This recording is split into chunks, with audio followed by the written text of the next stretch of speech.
Assalamu alaikum. Peace be upon you. When reading the Quran, you might have noticed that there's a lot of repetition, right? And this happens across the Quran. Now, what is the point of this? Why didn't Allah just say things once? So, today, I would like to touch on some of those points, and we have four. First, we have emphasis, and this could be the most obvious. Imagine yourself about to be giving like a presentation. It's a really important presentation. You've been preparing for it for weeks, and something comes up, it's an emergency, you have to drop it, right? So you have to give it to your colleague, whatever, and you have to give them instructions on how to deliver it properly because you worked on the whole project, but there's an essential key point that you'd like to get across, right? So as you're explaining to them, okay, so when you do this, say this, when this picture comes up, say this, right? But on the central point, and just before you leave them, you're going to reiterate it. You're going to say, just make sure you say this. And that's how they know that that thing is important. And there are many verses that are repeated across the Quran, and one of them is فَلَا خَوْفٌ عَلَيْهِمْ وَلَا هُمْ يَحْزَنُونَ. They shall not fear, nor shall they grieve. Now, that is the ultimate thing to strive for, so surely we should be reminded of it. The second point is continuity, right? So if you start describing different things in the same way, you're saying these things have something in common, right? So this is very clear in Surah Shu'ara, the chapter of the poets, right? So Allah introduces the stories of many prophets, and it goes something very similar like this.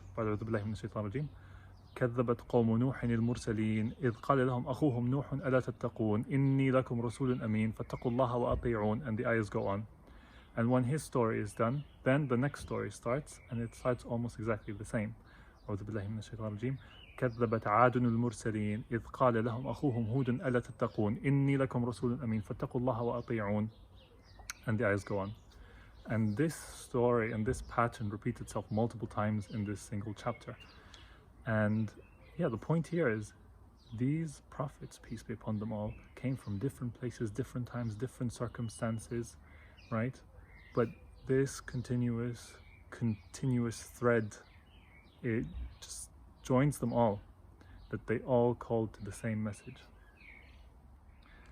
Third, we have comparison.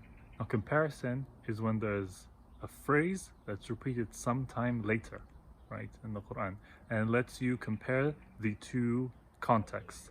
So, in the story of Joseph, peace be upon him, the brothers, when they ask their father for Yusuf, right, the first time, they say, أرسله معنا غدا يرتع ويلعب وإنا له لحافظون. So they say that, and then they take their brother and dump him in a well, right? And years later, they want their other brother, and they say to their father, أرسل معنا أخانا نكتل وإنا له لحافظون. Same phrase. Even though this time they didn't have any evil intent, they use the same phrase, and they know that their father was emotionally overwhelmed by the departure of his son, even though years have passed by.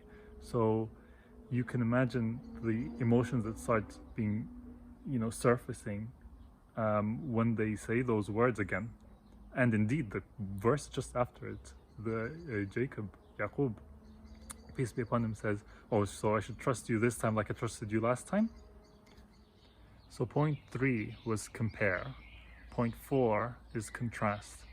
And by contrast, I mean two very similar phrases that just have like a one-word difference.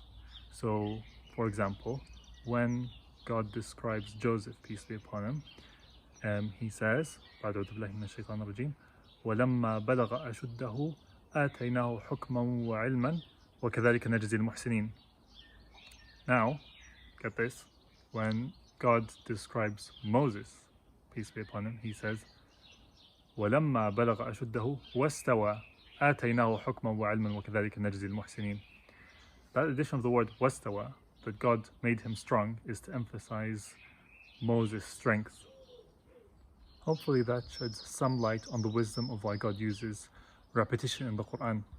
And this actually solves another problem. So oftentimes we read the Quran and we notice it's moving from one topic to another, and it's very abrupt, and there doesn't seem to be a relationship between that section and the subsequent one. But when we start to appreciate repetition, we notice that there are relationships that are cutting across those two topics and carrying through the entire narrative. And so appreciating repetition makes us appreciate the surah as a whole, and in fact the Quran as a whole.